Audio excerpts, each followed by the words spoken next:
Hey, okay, so this is the third and final discussion of economics. After this, we're going to talk about ethics, and then public opinion and politics before we finally get into a discussion of geoengineering. Okay, so in the last video, I talked about how one of the ways that we could imagine addressing a tragedy of the commons would be if we just cared about things differently. That was a weird thing to say, and it's the kind of thing that might not make a lot of sense until you think about the fact that humans did this once before, right? So in the Industrial Revolution, due in large part to workers' movements inspired by writings of people like Karl Marx, they pushed for work weeks that valued workers, right? Before the modern labor movement, the unions, companies would offer jobs and they wouldn't really care about safe working conditions. They wouldn't care about time. They would pit people against each other. And it wasn't until people started organizing and arguing that their work was important, and that management had to address the entire organization rather than just trying to pit individual people against each other, that we were able to get things like a 40-hour work week, weekends, banning child labor, safe working conditions, that kind of thing. That was a concerted effort. People died for this. Like, there were wildcat strikes. There were all sorts of things where people specifically banded together in order to push for companies caring about the people that they employed, right? So throughout all of recorded history, you'd seen people discuss capturing land and money. They might talk about stealing goods and supplies, right? So financial and manufactured capital. But it was in the 1800s that we were able to push for the idea of human capital. So one possibility might be another similar movement to value the environment, right? Push to care about our environmental resources, natural capital. Now, when we compare different things that might be worth something, you realize that there is always something that economists are going to call limiting factors. Actually, biologists also use this. A limiting factor is the one thing that prevents you from going any further down that path, right? So in the 2008 financial crisis, and I guess we'll see soon again, there was a limiting factor in financial capital, right? There was lots of debt, very little credit, nobody wanted to lend money around. You can also imagine perhaps in developing countries, lack of infrastructure, poor machines, right? The Soviet Union was still developing at the turn of the 20th century. And so that prevented them from advancing as much as they could. You might also talk about lack of human capital, right? So that might be in some particular areas where hiring people is hard, or if the people you hire simply go on strike, that kind of thing. There's also limiting factors with respect to natural capital. Now, when we talk about the EPA in a couple of videos, we'll see how that can have pretty dire effects on everything else. Arguably, the coronavirus outbreak right now is a limitation of natural capital, right? Preventing us from being able to engage with the outside in large groups. There's lots of ways of addressing each of these, right? So if you have problems getting money, you can build credit agencies or banks. Governments can intervene. Same with manufactured capital. Um, Human capital, I'm using this euphemism of forced labor, which historically has been pretty tragic, but that is also, you can get people in by bringing them from outside, by forcing them, by giving birth to them. People that argue for valuing natural capital argue that what we should be doing is just trying to be more efficient, imitate nature, switch away from an ownership society into a more service and flow society. Basically, everybody no longer owning their own cars, but switching to like a Lyft or Uber world, which might actually happen on its own, right?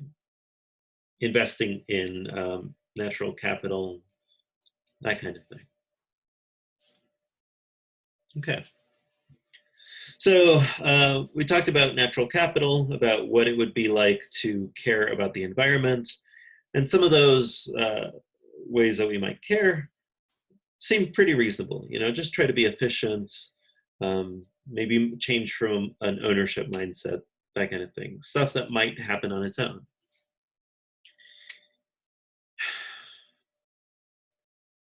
Now we're going to start getting into the discussion that will lead us into politics.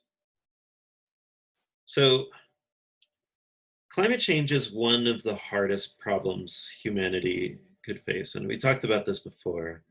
I pointed out how it was an abstract, global, long-term problem. And the science tells us that if we ever want to stop at any particular temperature, we need to get to carbon zero. That is, if we produce carbon, it has to be offset in some other way. Or greenhouse gases, not just carbon. If we want to go back to a particular temperature, at some point, we're going to have to go carbon negative. That is, absorbing more carbon, planting millions of trees, that kind of thing. But it's a longer path than just getting to carbon negative.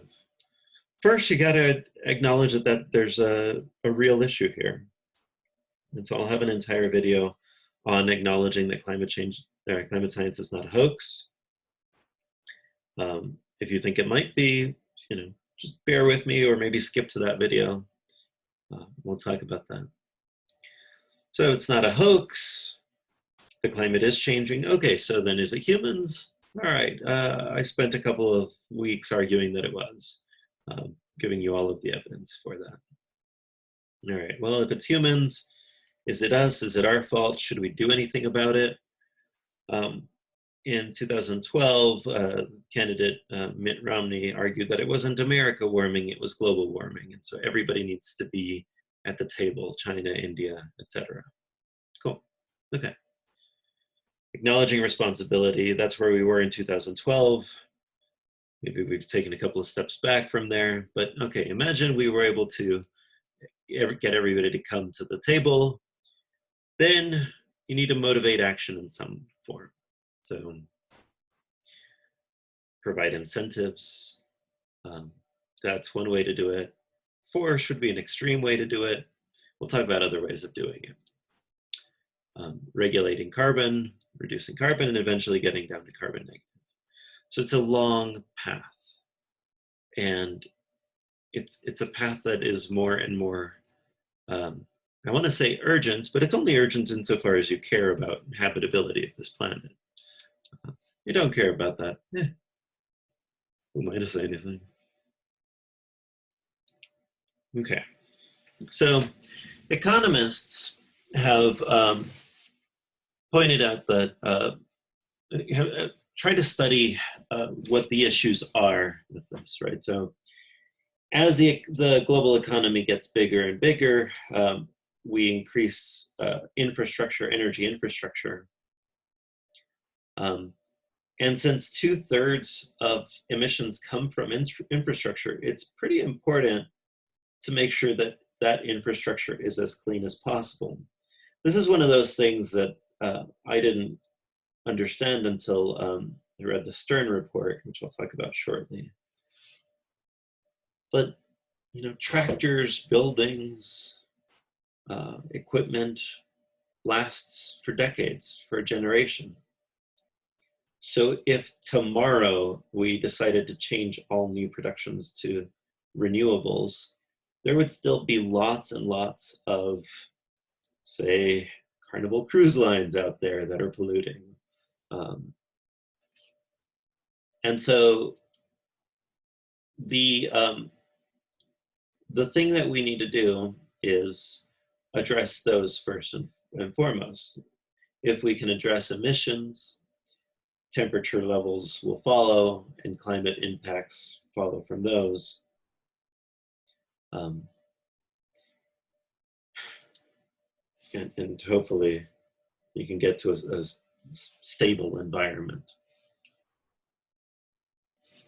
But to do that, you need both political and economic stability and security. It is hard to make decisions in wartime or in crisis time. It is hard to tighten your belt when you're in a famine scenario. So the Stern review that I was talking about studied this economically and found that every country is going to be affected, and particularly poor countries are going to suffer early and most severely. And furthermore, that inaction is going to be many, many, many times cheaper than action. So anything that we do now, no matter how difficult it is for the economy, is better in the long run than not doing anything. Think about it with respect to this quarantine that we're all doing, which is destroying the economy and is making a lot of people broken and lose their homes. If we did not do that, it would be worse later on. I mean, it might be worse for different people. And so you might think, well, hell, I don't care about those people. And so that's when it gets tricky. That's when the tragedy of the commons scenario really happens. But if we did not lock up now, we would have millions and millions and millions of people sick and possibly dead. The same issue is happening with climate change, just on a slightly longer timescale. And the important thing to realize here is, just in the same way that acting early in an exponential cycle with respect to coronavirus mattered, right? The countries that acted early, Singapore, Taiwan, South Korea, Germany, they didn't see their cases go beyond about 10,000, and they had very few deaths. Now, the reason they acted so fast was because in previous iterations trying this with MERS and SARS and other such infections, they got hit really, really hard. So they knew what was coming. The world doesn't have a second shot with climate change. So in the way that every country that had dealt with major pandemics before was able to very quickly deal with coronavirus, and all of us Western countries did to various degrees better, well, to various degrees worse. It will be the same with climate. Basically, if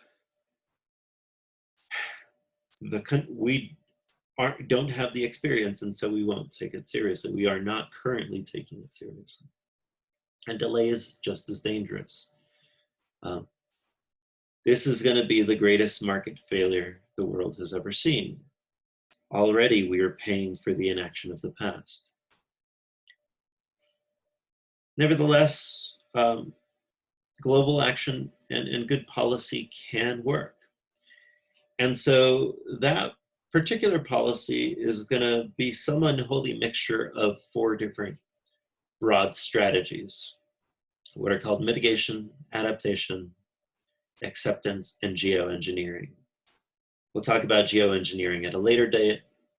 Acceptance is, just accept that the world will, that your house will flood and or it might burn or whatnot.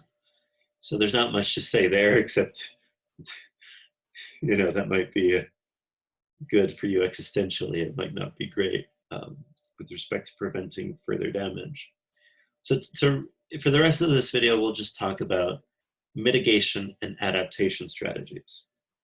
Roughly speaking, mitigation is what you do before, and adaptation is what you do after. Mitigation is what societies can do. Adaptation is what cities or individuals do, how you deal with the situation at hand. Stern says that the cost of adaptation is much, much, much higher.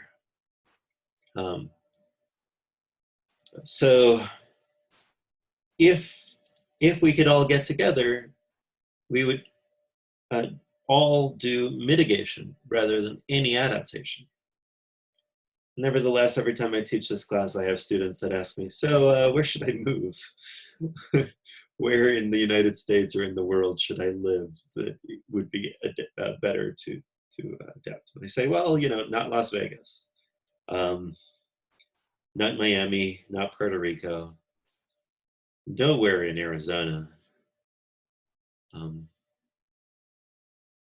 So possibly we'll need some of both of these.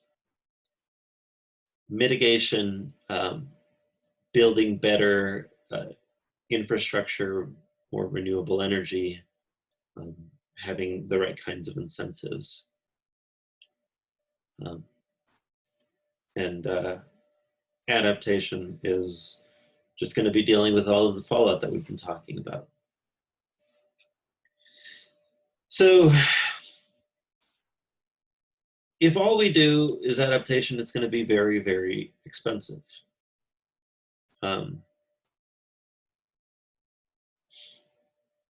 Adaptation is hard to determine ahead of time. But what we need is for governments and scientific organizations to provide as much actionable information as possible.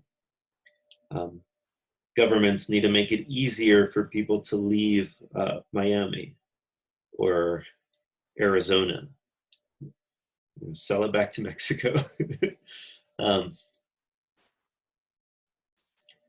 Governments could help build adaptive mechanisms directly, right? This, I'll show an image right now, in fact, immediately, of the king tide in Miami, which every year causes flooding in the fall. In many parts of Miami now have this this flooding, and they have specific pumps that are designed to try to pull the water away. But it is literally an ocean. It is hard to pump away an ocean. It doesn't matter how much adaptation we do, eventually we'll have to give up on Miami. So the fear here is that as, it should have been a video. Okay. The idea here is Miami will do everything that it can to build walls and higher streets, to plant trees, maybe even dunes. The idea being to try to prolong the life of the city as long as possible. And I don't know why I'm picking on Miami. I mean, Miami is just one of the bigger cities that's going to be facing this in the United States. Other cities will be facing their own problems. But Miami has this plan already that they are worried about presently. Mitigation broadly, okay, so that was adaptation. Mitigation is the other thing that I'm going to talk about. And there are a couple of policy instruments that we could use. We're going to talk about market-based versus non-market-based. So market-based are going to be focused on money and incentives. Non-market-based are going to be maybe perhaps more regulation or some sort of other direct action. You might have heard of cap and trade. In the 1990s, this was the Republican position. This was the conservative position. What you do with cap and trade is you say, okay, there is some limit of greenhouse gas emissions where every company is allowed to pollute. And so the idea is companies are not allowed to pollute more than this, but they can buy credits from other companies. So emitter B has incentive to reduce their emissions in order to sell more credits to emitter A, which is purchasing them. Now, if they are companies that are in the same market competing with each other, eventually emitter B will drive emitter A out of business. If they're in different industries, it'll be a longer, more convoluted path, but eventually the higher emitters will go out of business. That works well enough depending on where you set the emissions rate. And some areas have actually attempted this. I'll show a map shortly.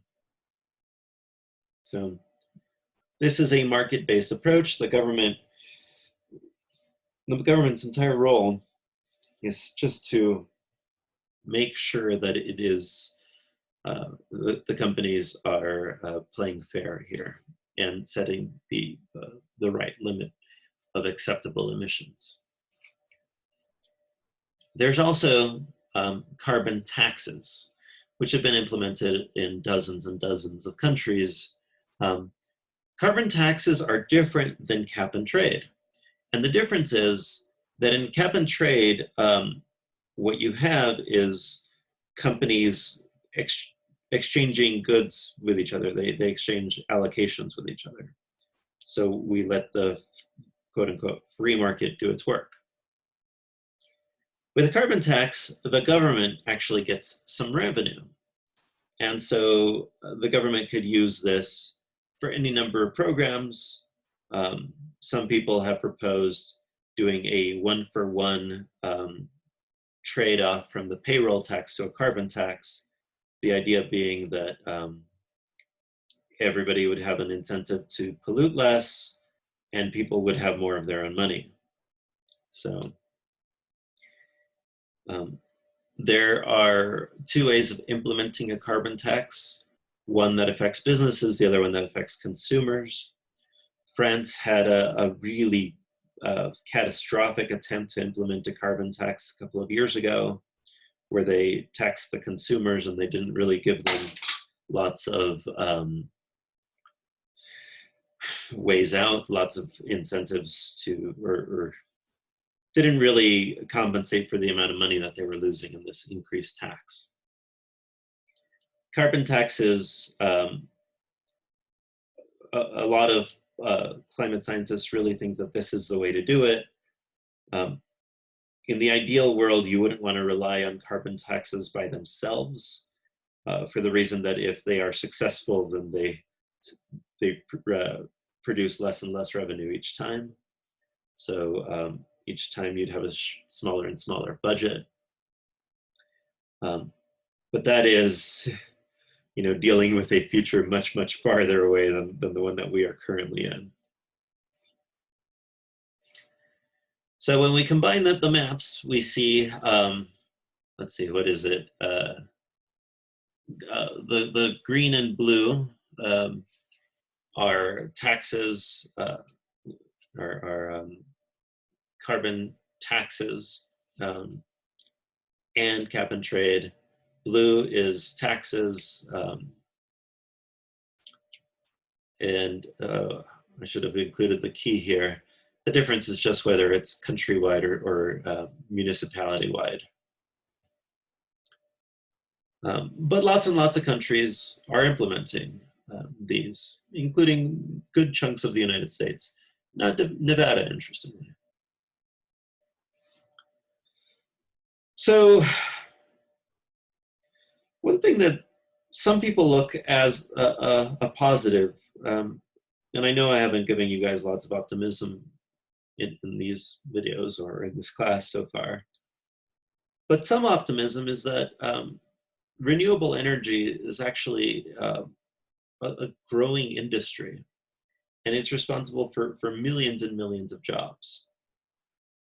More than a quarter of global energy production is in renewables, and it's expected to grow. In fact, the United States, there's lots and lots of jobs in the fossil fuel area, but the fastest growing area sectors are renewable technologies, right? So in the United States, 11,000 jobs were created in renewable technologies last year, whereas the dirtiest fossil fuel, coal, lost nearly that many jobs altogether.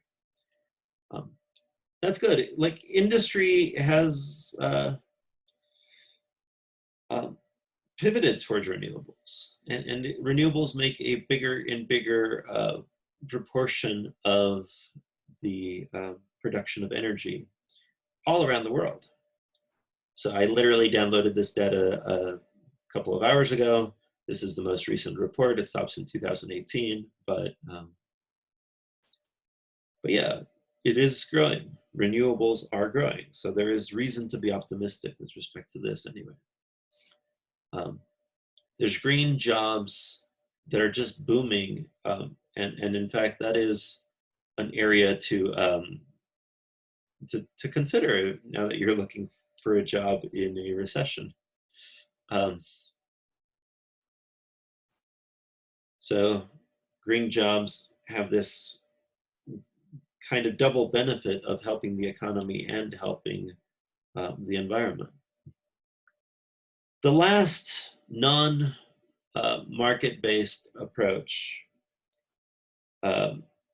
aside from technology being developed, renewable energy, that kind of stuff, producing new jobs, is direct regulation. And so I use this example of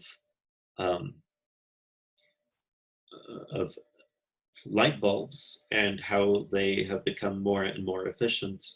And you can imagine this operating in one of two ways. So either there is direct regulation from the government or from perhaps some industry saying that they need to get more efficient, or there's just more and more of a demand for efficient, renewable, long-lasting light bulbs. So these are all of the ways that we might be able to address some of the climate issues. And again, the positive note here is technology seems to actually be helping us here. It's making some of these problems a lot easier to solve. And so it might not take as much political will as we would have expected a couple of years ago.